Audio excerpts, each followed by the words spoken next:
All right, the time is 1:40 p.m., and we are back on the record. Mr. Hearing Officer, while we were in recess, I had the opportunity to review the charges you entered. It's Exhibit A, and the organization would object to this hearing being held in an untimely manner. According to the collective bargaining agreement, the hearing must be held within 10 days of the charge letter. The charge letter was dated more than 10 days ago, so this hearing is not timely. Ms. Vellum, your objection is noted for the record, and we will proceed. Again, Mr. Hearing Officer, we have an objection regarding the time limits as written in the agreement. I would appreciate it if you would explain your reasoning for overruling my objection. Well, Miss Vellum, the hearing is timely because when you count the days, you look at the date of the charge letter, and the next day is the first full day, which means that April 2nd is day 1. If you count forward 10 days, the hearing is being held precisely on the 10th day, which complies with the discipline rule. With that, we will proceed with the hearing. Mr. Hearing Officer, for the record, there is nothing in the agreement that provides that you begin counting a day after the charge is issued. But I understand your ruling. So long as our objection is noted for the record. The objection is noted on the record. Next, I would like to read a copy of the Terminal Superintendent's Bulletin into the record, which outlines the duties of the Davis Yard janitor position. The bulletin will be attached as Exhibit B to the transcript. The bulletin reads as follows: Terminal Superintendent's Bulletin to be posted in all bulletin books. Date of issue, January 3rd, 2018, from Superintendent Terminals Davis Yard to all concerned. The bulletin duties for the janitor position at Davis Yard are as follows: maintain and clean all offices, storerooms and engineers, and switchmen's wash and locker rooms at passenger station, and Davis Yard, maintain and keep clean the grounds at passenger station at Davis Yard, maintain and keep engineers and switchmen's wash, and locker rooms Davis Yard, handle baggage and mail at passenger station, replace posters at Davis Yard and passenger station. Employees assigned to such positions shall ensure that the above duties are performed on a daily basis. See that there is no failure to comply with these instructions. Again, that will be entered as Exhibit B. At this time, I would like to give some general instructions to everyone in the room.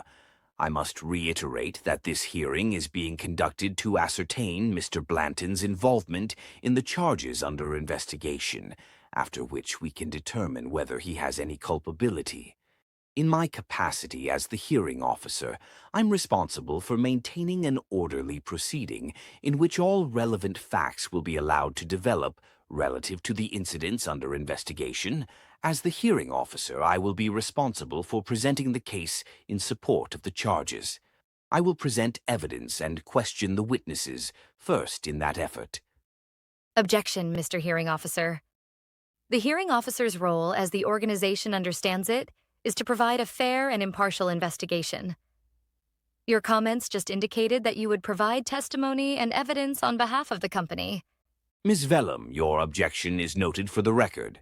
Still, I also stated that I am here to help develop all the facts, so one of the purposes we are here for is a fact-finding mission. Without asking questions and reviewing evidence, there is no way to determine all the facts of this case. Therefore, your objection is noted for the record, but we will proceed. The accused will be given the opportunity to question those witnesses or seek clarification with respect to any information introduced after I have completed my presentation. The accused will then be given the opportunity to present his evidence and witnesses, after which I will question those witnesses or seek clarification with respect to any information introduced. Any comments or objections to how the proceedings are conducted will be directed to me.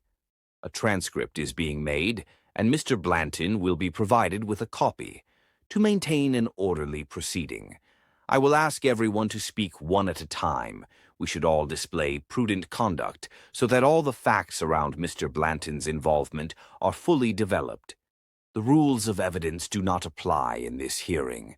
All sides will be afforded leeway in presenting their respective cases. However, no one will be allowed to badger witnesses, and the scope of questions will be limited to those that I believe are relevant. We will proceed now, and I have some questions for Mr. Blanton. Objection, Mr. Hearing Officer.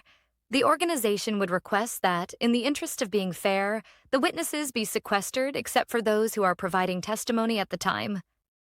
Miss Vellum, keeping the witnesses in the room is fine, as I believe no one has anything to hide, but if the union is more comfortable sequestering the witnesses, the request is granted.